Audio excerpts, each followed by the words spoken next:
हे कृष्ण, इसका अर्थ तो ये हुआ कि मोक्ष प्राप्त करने के लिए मनुष्य को पाप और पुण्य से बचने के लिए कोई कर्म ही नहीं करना चाहिए। सारे कर्मों का त्याग करके सन्यासी बन जाना चाहिए। कोई भी मनुष्य अकर्मण्य नहीं हो सकता। कर्म तो उसे हर स्थिति में करना पड़ता है। परंतु सन्यासी तो कर्म का त्याग तो करते ही हैं।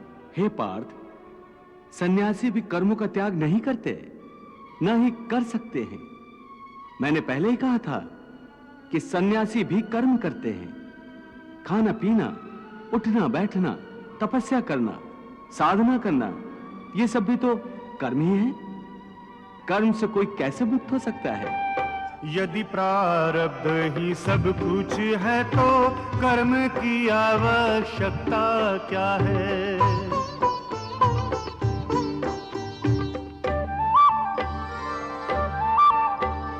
कर्म बिना प्रारब्ध न बनता, इसलिए कर्म विधान बना है। फल पर यदि अधिकारी नहीं तो, फल पर यदि अधिकारी नहीं तो कर्म का पौधा क्यों बोना है? फल पर यदि अधिकारी नहीं तो कर्म का पौधा क्यों बोना है? कर्मों के फल की प्राप्ति है अर्जुन, जन्मों का लेखा जोखा है। कर्म से हो सब धर्मों का साधन, इसलिए कर्म महत्व बड़ा है। हे केशव, जब कर्म से मनुष्य मुक्त नहीं हो सकता तो वो कर्म कैसे करे कि उसे पाप और पुण्य से मुक्ति मिले? हे पार्थ, इसका तरीका यह है कि मनुष्य फल की इच्छा त्याग कर कर्म को अपना धर्म समझकर करे। फल उसे अवश्य मिलेगा, परंतु इस फल का वो विधाता का इच्छा समझकर स्वीकार करे। ज्ञानी पुरुष इसी योग को अपनाकर कर्म योगी बन जाते हैं। कितना महान सत्य प्रभु ने सहज ही कह दिया। वो कैसे भगवान? देवी, समस्त भय, चिंता, कलेश के मूल में आसक्ति होती है। कर्म योग फल की आसक्ति का त्याग करने को कहता है, अर्थात निष्काम होकर कर्म करने को कहता है। इससे मनुष्य को क्या लाभ होता है भगवान? लाभ यही है देवी कि कर्म योग चित्त को शुद्ध और भयमुक्त कर देता है। देवी, भयमुक्त होकर ही मनुष्य जीवन को आनंद में बिता सकता है। अर्जुन को प्रभु यही रहस्य समझा रहे हैं। हे अर्जुन, तुम इंद्रलोक दिव्यास्त्र पाने के लिए गए थे, तब उर्वशी के मोहजाल में नहीं फंसे थे, उर्वशी से मोहित नहीं हुए थे, क्योंकि उस समय तुम्हारा मन निरासक्त था।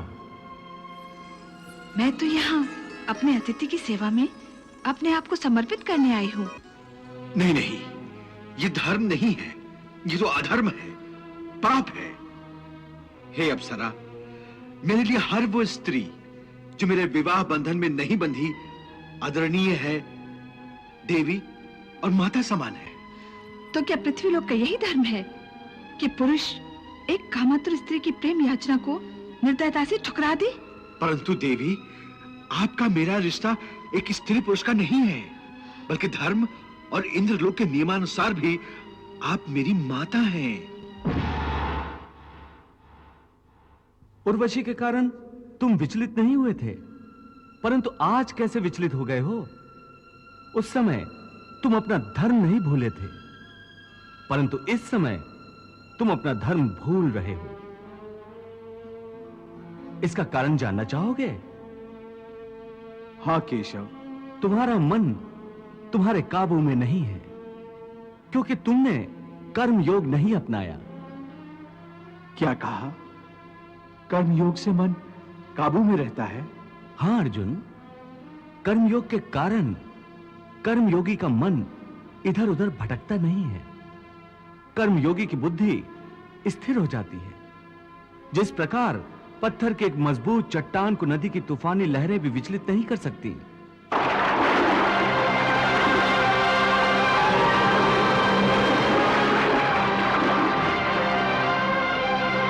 अथवा बहुत बड़ा जल प्रपात भी जिस पत्थर को नहीं तोड़ सकता, उसी प्रकार कर्मयोगी का मन भी न बाढ़ से विचलित हो सकता है और न भावनाओं के वेग से खंडित हो सकता है। हे पार्थ, इसलिए तुम निष्काम कर्मयोग की साधना करो। और निष्काम कर्मयोग की सबसे बड़ी विशेषता यह है कि तुम कर्म करते हुए भी कर्म के बंधनों में बांधे नहीं जाओगे। कर्म करते हुए भी कर्म के बंधन में नहीं बांधे जाओगे। ये क्या कह रहा है कृष्ण? ऐसा लगता है मेरे प्रिय पांडु के निष्पाप पुत्र अर्जुन को कृष्ण उलझाने का प्रयास कर रहा है। युद्ध के लिए तैयार कराने हेतु भूल भुलैया में फंसा रहा है।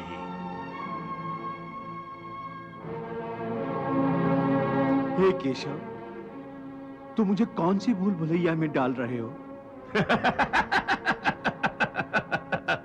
देख लिया संजय, अर्जुन के मन में भी संदेह का निर्माण हुआ है।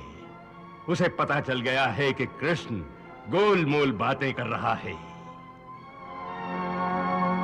हे केशव, कर्म करते हुए भी कर्म का बंधन नहीं होगा, ये कैसे संभव है?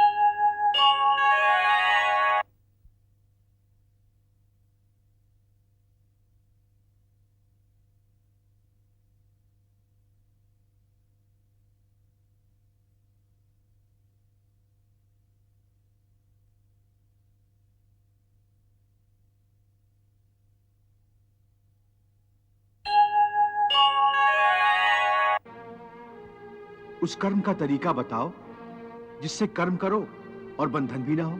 इसका बड़ा ही सहज तरीका है। तुम कर्म फल में आसक्ति मत रखो। ये कैसे हो सकता है? फल प्राप्ति की इच्छा तो हर कोई करता है। परंतु क्या इच्छा करने से मनुष्य को फल की प्राप्ति होती है? नहीं अर्जुन, क्योंकि फल तो प्रारब्ध के हाथ में है। और जो भी मनुष्य फल प्राप्ति की इच्छा करता है, उसका मन फल के बारे में सोचकर अपने कर्म और कर्तव्य से विचलित हो जाता है और उसे वो फल प्राप्त नहीं होता जिसकी उसने इच्छा की थी। पार्थ, मनुष्य केवल कर्म कर सकता है, फल कदापि मनुष्य के अधीन नहीं है। केशव, यदि फल की प्राप्ति मनुष्य या उसके कर्म के अधीन नहीं है, तो कर्म ही क्यों करे? क्योंकि मनुष्य का धर्म है अपने कर्तव्य का पालन करना। इस कर्तव्य पालन के लिए आवश्यक कर्म करना। परंतु हे केशव, फल प्राप्ति की कामना छोड़ने पर मनुष्य में कर्म करने की प्रवृत्ति उत्पन्न कैसे होगी? यदि फल की इच्छा न रहेगी तो मनुष्य कर्म ही क्यों करेगा? हे अर्जुन, जो साधारण मनुष्य फल की इच्छा से ही कर्म में प्रवृत्त होते हैं, वो सुख दुख आदि के चक्र में फंस जाते हैं। उनकी मन शांति नष्ट हो जाती है। हर पल हर समय फल प्राप्ति के विचार से उनकी निद्रा उड़ जाती है। हे पार्थ, तुम दुर्योधन और उसके भाई को ही देखो। बचपन से ही दुर्योधन, शकुनी और दुशासन आदि ने हस्तिनापुर के सिंहासन को प्राप्त करने के लिए कितने अधर्म किए। याद है ना तुम्हें? उन्होंने जब भीम भैया को पानी में फेंक दिया था और वो घटना भी याद होगी जब इन्हीं कौरवों ने तुम सब पांडवों को लाक्षागृह में जलाकर मार डालने की चाल रची थी।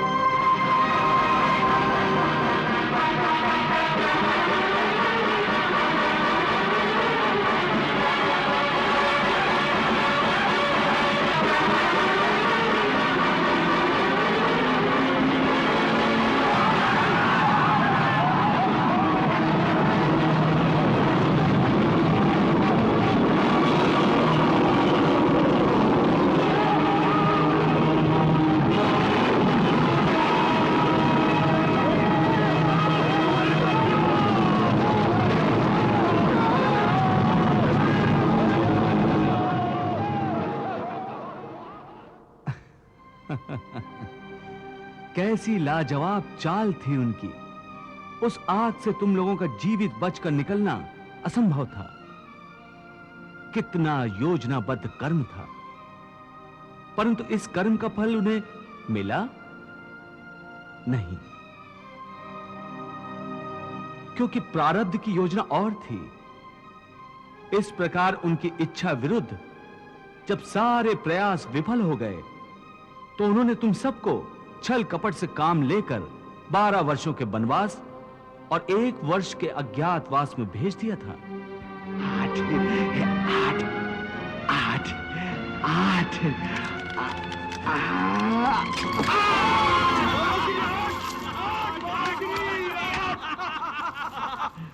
वाह मामाश्री वाह, क्या पासा फेंका है। परंतु बार बार प्रयास करने के बाद भी कौरवों को उनकी इच्छा अनुसार फल प्राप्त नहीं हुआ। वो ये भूल गए थे कि फल प्रारब्ध अनुसार मिलता है। इन दुष्कर्मों के चक्र में वो बुरी तरह फंस गए हैं पार्थ, और जिस फल की कामना वो कर रहे हैं, वो फल उन्हें प्राप्त नहीं होगा, बल्कि दुष्कर्मों का बुरा फल ही उन्हें मिलेगा। यह बात तुम सदा याद रखो। देवी, एक ओर दुर्योधन है तो दूसरी ओर भरत का उदाहरण है। एक ओर आसक्ति है तो दूसरी ओर निरासक्ति है। भरत को उनके भाई श्री राम ने सिंहासन सौंपा भी तो उसने स्वीकार नहीं किया, तो दूसरी ओर दुर्योधन ने अपने ही भाइयों का राज छल कपट से छीन लिया। भरत ने राज मिलने पर भी उसे स्वीकार करने के बदले श्री राम के न्यासी के रूप में उसे संभाला।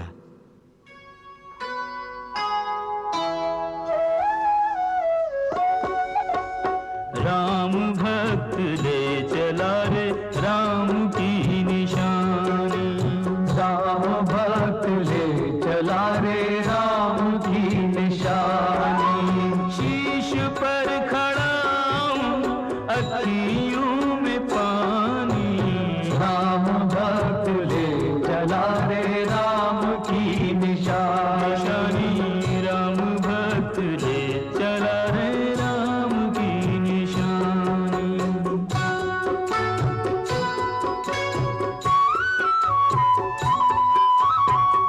शीश खड़ा ले चला ऐसे राम सिया जी संग हो जैसे।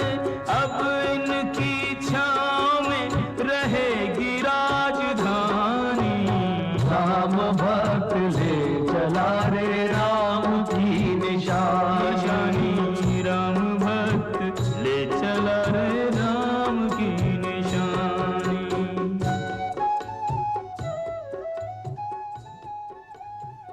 देवी, ये है एक महान योगी का उदाहरण जो पूर्णतया निरासक्त है।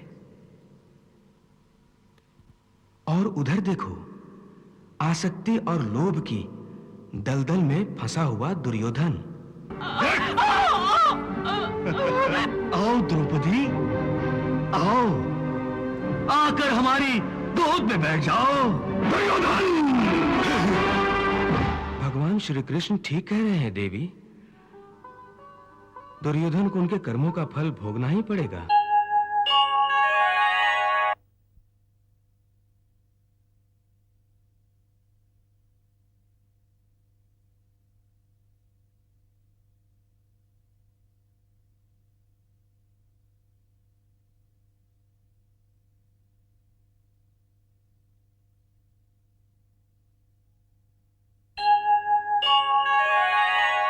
हे पार्थ, जो कर्मयोगी होते हैं वो आसक्ति छोड़कर कर्म की सफलता और विफलता में समबुद्धि से काम लेकर योग द्वारा परमात्मा पर आस्था रखकर कर्म करते हैं।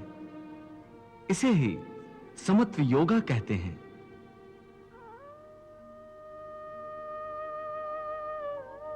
हे पार्थ, ईश्वर को समर्पण करने की भावना से किया हुआ कर्म फल प्राप्ति की कामना से किए हुए कर्म से कई गुना अधिक श्रेष्ठ है। ज्ञानी पुरुष कर्म फल की आशा किए बिना समबुद्धि योग द्वारा कर्म करते हैं और पाप पुण्य आदि भावनाओं से मुक्ति पाते हैं। पार्थ, तुम भी ऐसी भावनाओं से मुक्त हो जाओगे जब तुम समबुद्धि कर्म का आचरण करोगे। योगस्था कुरु कर्माणि संगम त्यक्त्वा धनंजय सिद्धि असिद्ध्यो समो भूत्वा समत्वम योग उच्यते। त्याग दे तू आसक्ति धनंजय, कर्मों में रत रहे जैसे योगी।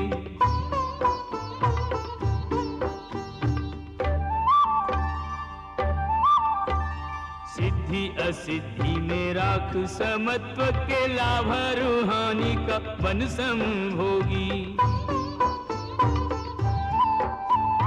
योग की परिभाषा है समत्व, योग की परिभाषा है समत्व, है स्थिरता में योग परम उपयोगी। योग की परिभाषा है समत्व, है स्थिरता में योग परम उपयोगी। विजय पराजय जान समान, तभी तेरी योग में परिणति होगी। विजय पराजय जान समान, तभी तेरी योग में परिणति होगी। पार्थ, एक बात ध्यान में रखो, फल की वासना से फल पर ही दृष्टि रखकर कर्म करने वाला सकाम मनुष्य उत्तम कर्म करने पर भी कर्मयोगी नहीं हो सकता। ऐसे मनुष्य को ख्याति आदि लाभ प्राप्त हो सकते हैं।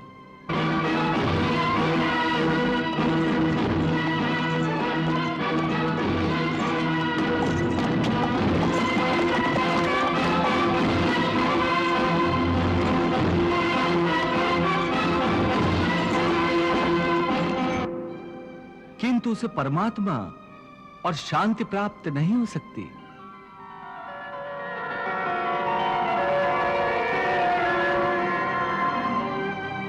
हे केशव, मनुष्य को पाप पुण्य दोनों बंधन कारक है। दोनों से भला बुरा प्रारब्ध बनता है।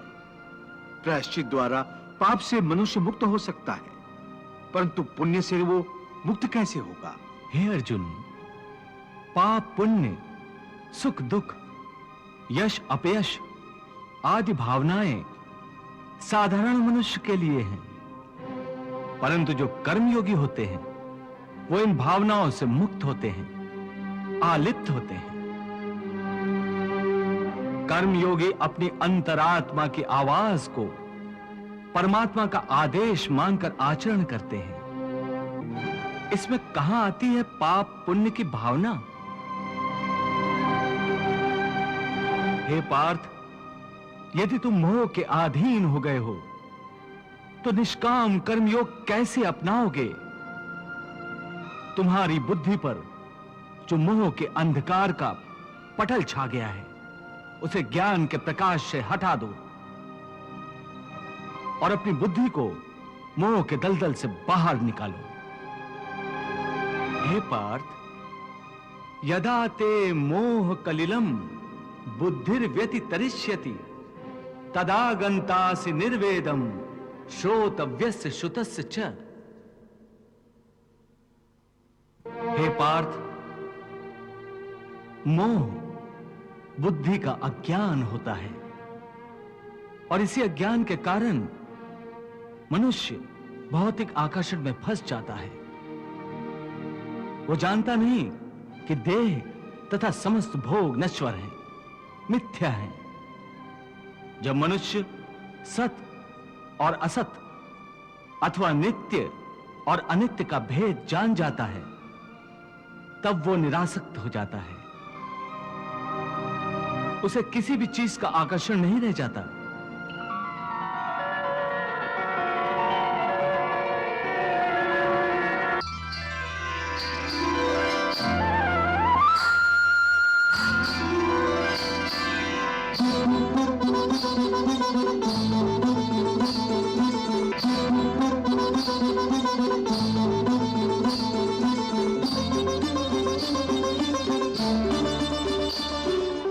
इसका दूसरा अर्थ है मोह का त्याग करना, तथा मोह का लोप होने पर मनुष्य किसी भी प्रकार से किसी भी वस्तु की ओर आकर्षित नहीं होता। हे पार्थ, यथार्थ ज्ञान की प्राप्ति होने के बाद मोह का त्याग होता है, आत्मिक योग बल में वृद्धि हो जाती है। योग बल के कारण मन स्थिर हो जाता है।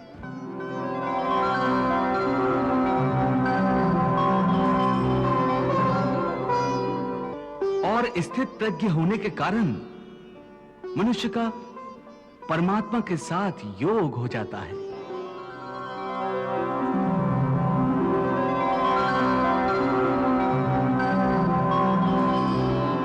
पार्थ, तुम भी आत्मिक योग बल द्वारा अपनी अंतरात्मा में झांक कर परमात्मा को देखने का प्रयास करो, समबुद्धि कर्मयोग का आचरण करो और स्थित प्रज्ञ बन जाओ।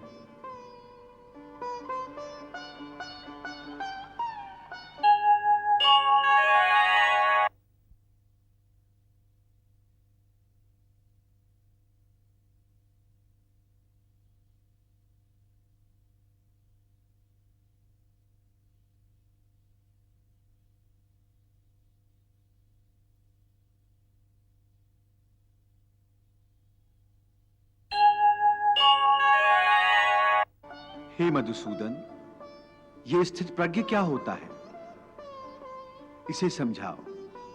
पार्थ, दुख भोगते हुए भी जिसके मन में उद्वेग नहीं होता और न ही जो सुख की लालसा रखता है, तथा जिसके हृदय में क्रोध, मोह, भय आदि विकारों के लिए कोई स्थान नहीं होता, वो मनुष्य स्थित प्रज्ञ है।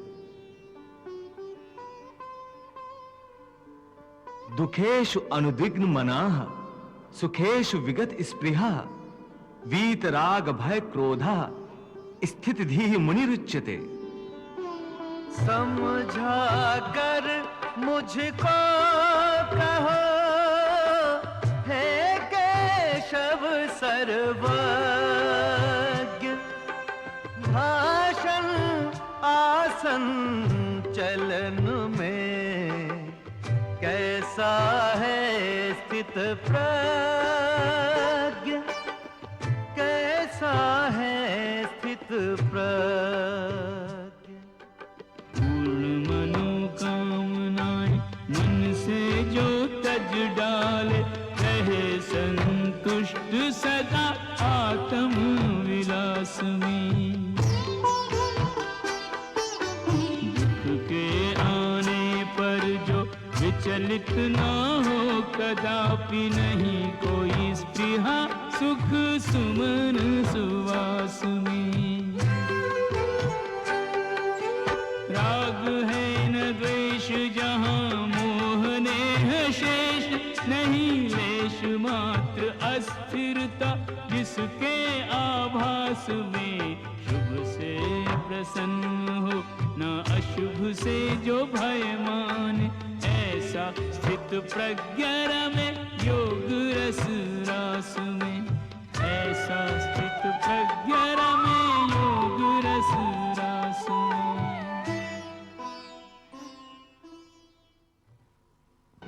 हे पार्थ, स्थित प्रज्ञ महापुरुष सुख दुख प्रत्येक अवस्था में आत्मिक शांति प्राप्त कर लेता है। परम आनंद में लीन होने से ऐसे मनुष्य को दुख और सुख कभी विचलित नहीं करते।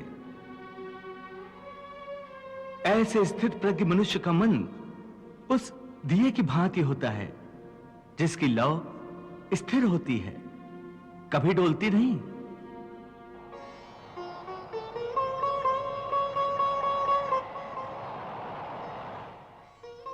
प्रभु, दिए की लौ अधिक समय तक अचल और अडोल तो रहती नहीं, वो हवा के हल्के से झोंके से भी तड़पने लगती है।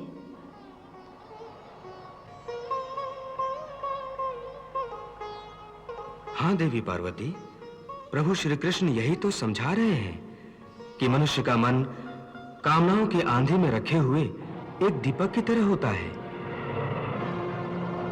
कामनाओं के तेज झोंके उस दिए की बाती को स्थिर नहीं रहने देते। प्रभु ये उपदेश दे रहे हैं कि मन को स्थिर रखने के लिए मन की कामनाओं को लगाम देना चाहिए।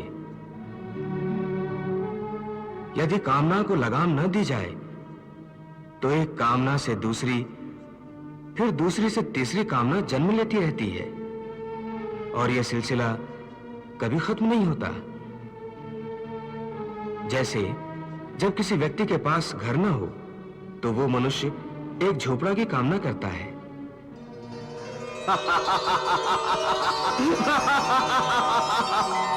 झोपड़ा मिल जाता है तो उससे बड़ा घर चाहता है, फिर उससे भी बड़ा घर, और फिर राजमहल की कामना करता है।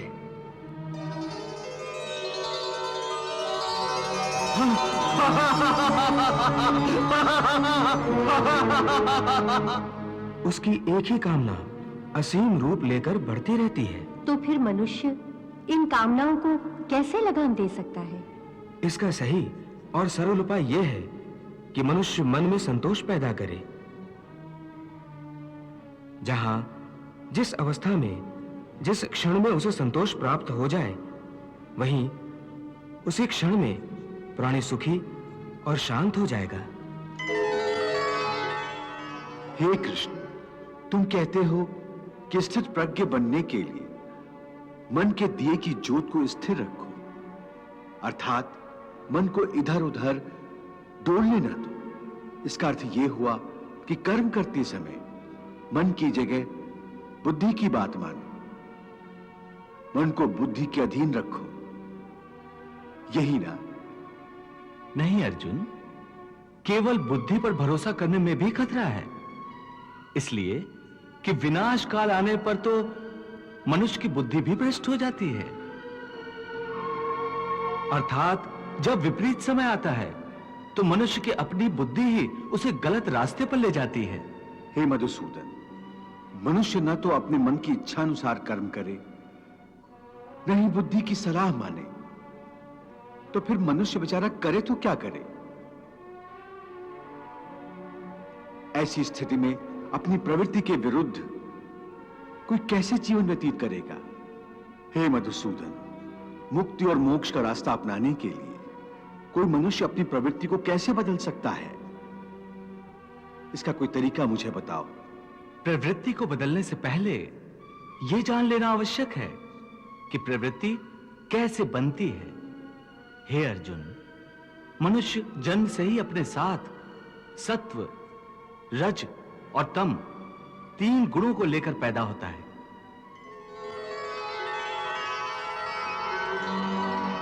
इस सृष्टि की रचना इन्हीं तीन गुणों के आधार पर की गई है।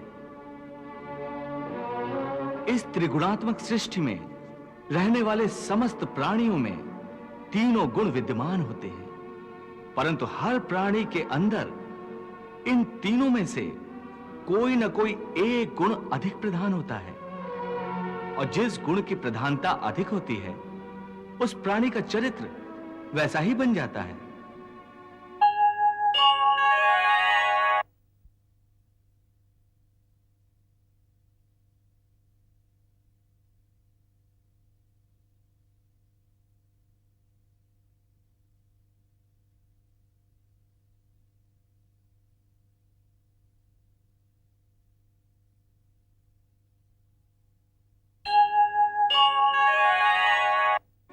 रजोगुण प्रधान पुरुष को ऐश्वर्य, ठाट बाट और राजपाट की लालसा होती है।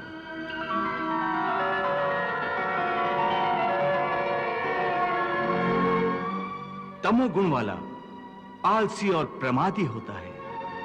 द्वेष, क्रोध जैसी नकारात्मक भावनाएं उसमें कूट कूट कर भरी हुई होती हैं।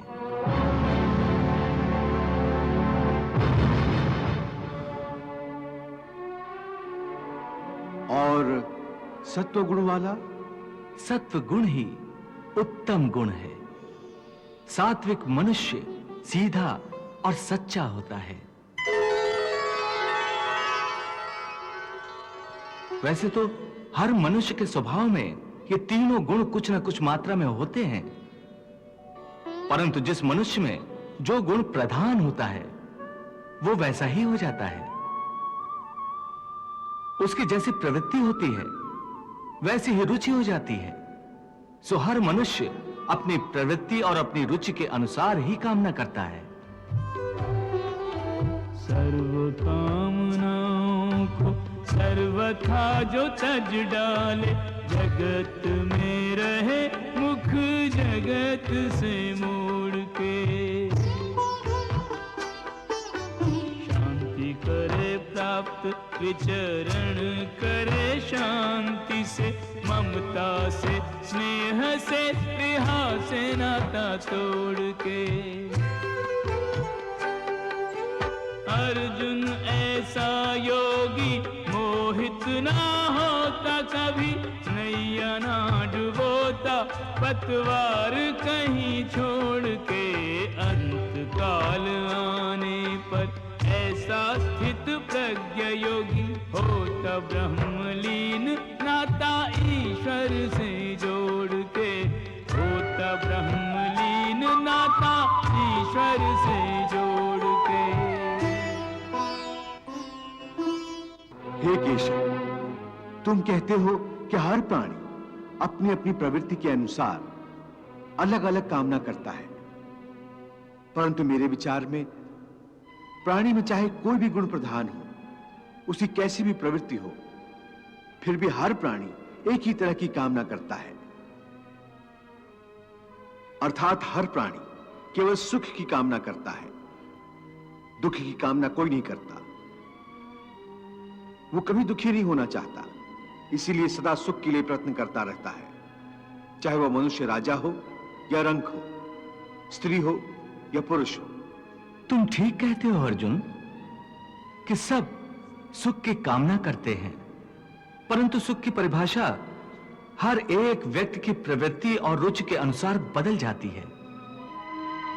एक साधु पुरुष को दूसरे को सुख देकर सुख मिलता है, दूसरे की सहायता करके वो खुश होता है।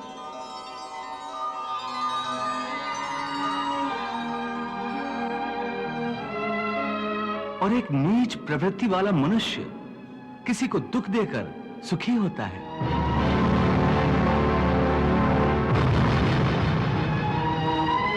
दूसरा सुखी हो तो उसे दुख होता है।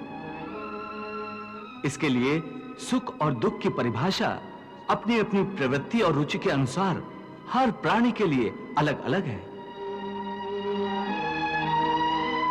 वैसे भी क्या किसी को स्थायी सुख प्राप्त होता है? नहीं होता। ना सुख स्थायी है, ना दुख स्थायी है। परंतु हे केशव, क्या सुख स्थायी नहीं हो सकता? सुख स्थायी कैसे हो सकता है पार्थ? ये संसार तो परिवर्तनशील है, यहां हर क्षण परिवर्तन होता रहता है पार्थ। परिवर्तन तो प्रकृति का नियम है, यहां कोई भी वस्तु स्थायी नहीं होती। तुम्हें याद होगा, मैंने तुम्हें पहले ही बताया था कि हमारे शरीर की अवस्थाएं भी स्थायी नहीं हैं। फिर सुख और दुख कैसे स्थायी हो सकता है? इसका अर्थ है कि सुख के साथ साथ मनुष्य को दुख भी भोगना पड़ता है। हां पार्थ, सुख और दुख एक ही चक्र के दो अर्ध भागों की भांति है। यह चक्र चलता रहता है, चलता रहता है। कभी प्राणी सुख में हंसता है,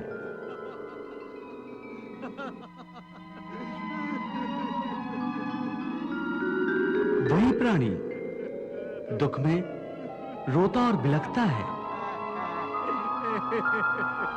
परंतु काल चक्र कभी नहीं रुकता।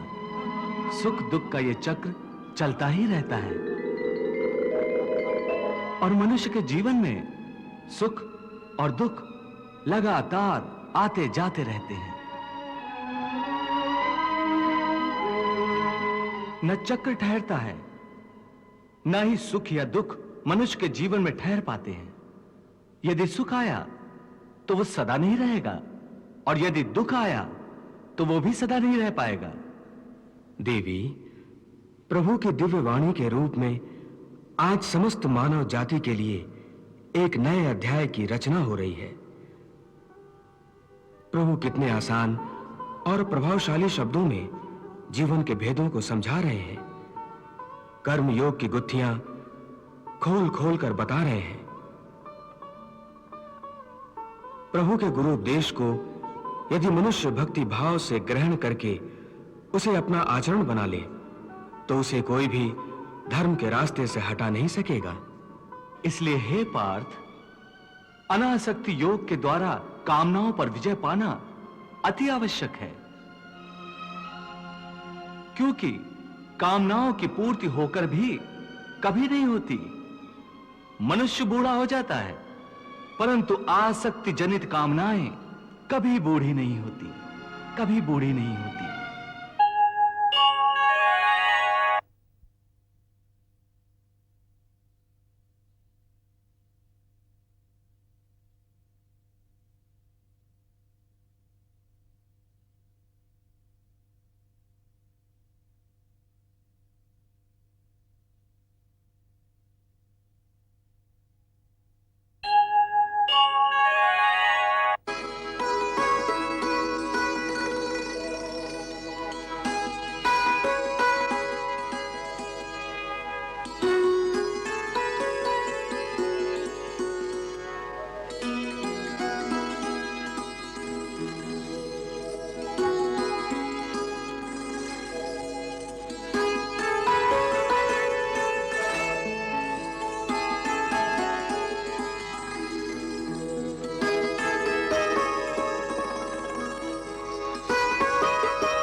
कामना अनेक कामनाओं को जन्म देती है। हर कामना के साथ मनुष्य की तृष्णा भी बढ़ जाती है और तृष्णा के साथ असंतोष भी बढ़ता जाता है। फिर ऐसे असंतुष्ट मनुष्य को जो कामनाओं से ग्रस्त है, उसे उचित अनुचित का विवेक नहीं रहता। पार्थ, इसलिए मैं तुमसे कहता हूं कि तुम अपनी कामनाओं का त्याग करके स्थित प्रज्ञ बनो। स्थित प्रज्ञ जो कर्मयोग की चरम अवस्था है।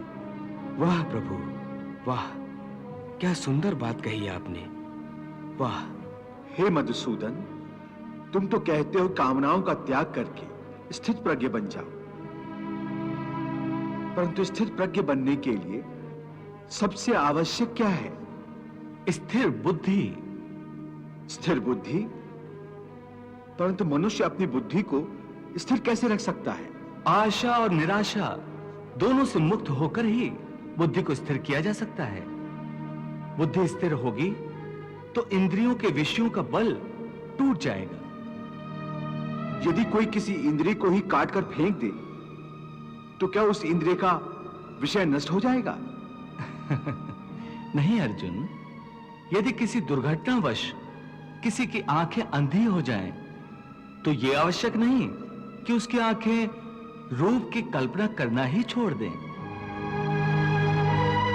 आंखें ना होने पर भी उसका मन ऐसे दृश्यों की कल्पना कर सकता है जो उसे विषयों के मुंह में फंसाए चले जाए। पार्थ, एक अंधा मनुष्य भगवान के स्वरूप की भी कल्पना कर सकता है।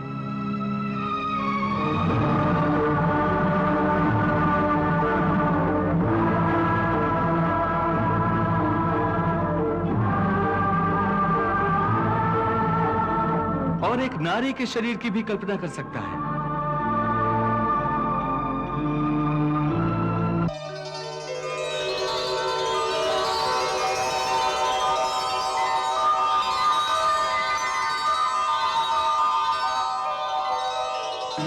सो किसी इंद्रिय के होने ना होने से मन की वासना और आसक्ति में फर्क नहीं पड़ता। हे अर्जुन, तुम यूं समझो कि जैसे कोई मनुष्य आंखें बंद करके यह प्रदर्शन कर रहा है कि वो भगवान का ध्यान लगाए बैठा है, परंतु वास्तव में उसके मन की आंखों में भगवान की मूरत नहीं, अपनी प्रेमिका का शरीर घूम रहा है।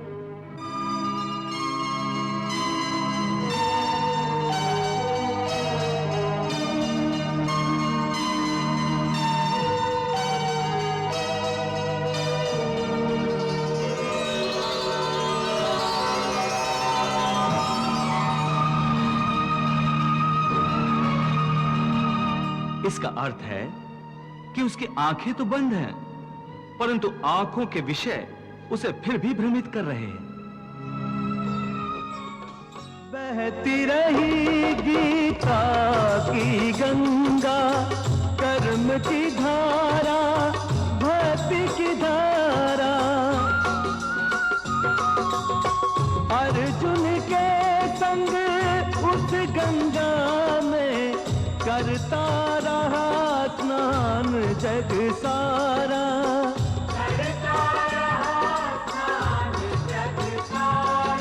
सब धर्मों के भेद भुला के एक मेरा शरणागत हो जा।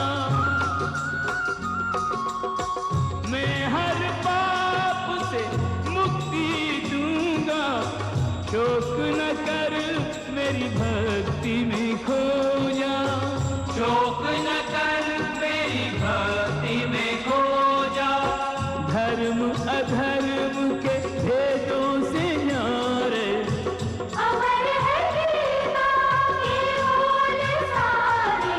हे नाथ नारायण वासुदेव, श्री कृष्ण गोविंद हरे मुरारे। हे नाथ नारायण वासुदेव, पितुमात स्वामी सखा हमारे, पितुमात स्वामी सखा हमारे। हे नाथ नारायण वासुदेव, श्री कृष्ण गोविंद हरे मुरारे। हे नाथ नारायण वासुदेव। हरे कृष्ण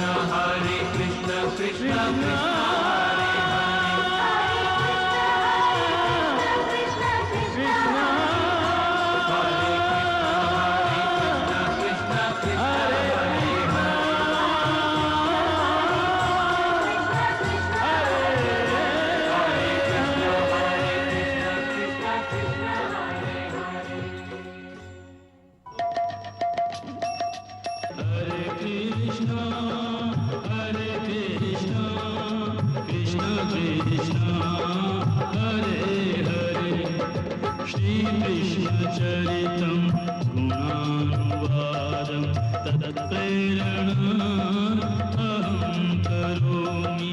मम भावगीतं हृदयस्य प्रीतं त्वत्पद्मपादे समर्पयामि।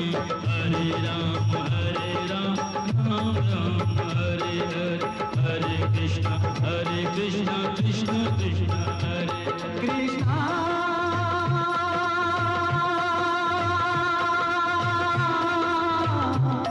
कृष्णा